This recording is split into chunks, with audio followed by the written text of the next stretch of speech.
शिक्षा एक सामाजिक प्रक्रिया है तथा गणित इसका एक महत्वपूर्ण अंग है। प्राचीन काल से ही गणित के पठन पाठन तथा प्रयोगों के विभिन्न प्रमाण मिलते रहे हैं। आज के वैज्ञानिक युग में गणित का अपना विशेष महत्व है, परंतु आज विद्यार्थियों में गणित के प्रति अरुचि तथा उनके कौशलों में कमी परिलक्षित होती है। अतः यदि असामान्य गणित के स्थान पर प्राचीन वैदिक गणित की सरलीकृत विधियां पाठ्यक्रम में सम्मिलित कर दी जाएं, तो छात्र मनोरंजन पूर्वक गणित का अध्ययन कर सकेंगे। प्रस्तुत अध्ययन इसी दिशा में एक प्रयास है। वैदिक गणित गणना की एक कथित प्राचीन प्रणाली को दिया गया नाम है, जिसे 1911 और 1918 के बीच श्री भारती कृष्ण तीर्थ जी महाराज द्वारा वेदों से पुनः खोजा गया था। तीर्थ जी के अनुसार वैदिक गणना के सभी 16 सूत्र या शब्द सूत्र पर आधारित है।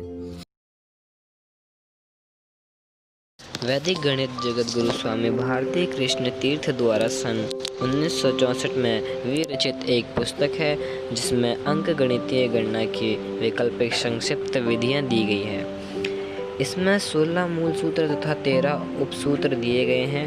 वैदिक गणित गणना की ऐसी पद्धति है जिससे जटिल अंक गणितीय गणनाएं अत्यंत ही सरल, सहज व त्वरित संभव है।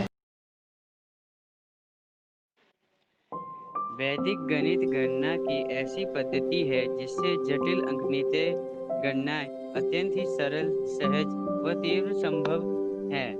स्वामी जी ने इसका प्रयत्न 20वीं सदी में आरंभिक दिनों में गणना कैलकुलेशन करने में आसान, गणना करने के दौरान समय की बचत। वैदिक गणित में आप सीधे उत्तर आंसर प्राप्त करते हैं, वह भी कम से कम गलती की संभावना के साथ। आसानी से अपने उत्तर की जांच कर सकते हैं।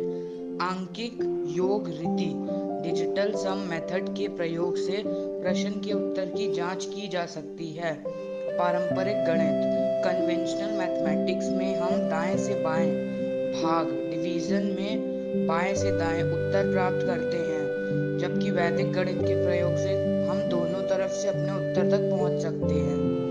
पूरा का पूरा गणित मात्र 16 सूत्रों और 13 उपसूत्रों पर आधारित है। ये 16 सूत्र याद रखने में भी आसान है और प्रयोग करने में भी। केवल 9 का पहाड़ा याद रखने की आवश्यकता है। ज्यादातर मानसिक कार्य मेंटल वर्क करने की आवश्यकता है और अभ्यास करके तो कागज कलम और आवश्यकता भी कम हो जाती है। वैदिक गणित के प्रयोग से तर्क शक्ति की वृद्धि होती है। गणित पढ़ने में आत्मविश्वास बढ़ जाता है और गणित रुचिकर लगने लगती है। वैदिक गणित के 16 सूत्र हैं। एकाधिकेन पूर्वेन निखिलम नवतश्चर्मं दशता ऊर्ध्वतिर्यभ्याम परावर्तयोजेत शून्यम शाम्य समुच्चय आनुरूपे शून्यम अन्नत संकलन व्यवकलनाभ्याम पूर्णापूर्णाभ्याम चलन कलनाभ्याम यावदूनम व्यष्टि समष्टि शेषांग चर्मेन सोपानम द्वयमन्तयम् एक न्यूनेन पूर्वेन गुणित समुच्चय गुणक समुच्चय। वैदिक गणित के 13 उपसूत्र हैं। आनुरूपेण शिष्यते शेष संख्या आद्यमाद्येन नयान्तमन्तेन केवलै सप्तकं गुणयात् वेष्टनम् यावदूनं तावदूनं यावदूनं तावदूनीकृत्य वर्गं च योजयेत् अन्त्योर्दशकेऽपि अन्त्योरेव समुच्चय गुणितः लोपद स्थापनाभ्याम विलोकनम गुणित समुच्चय गुण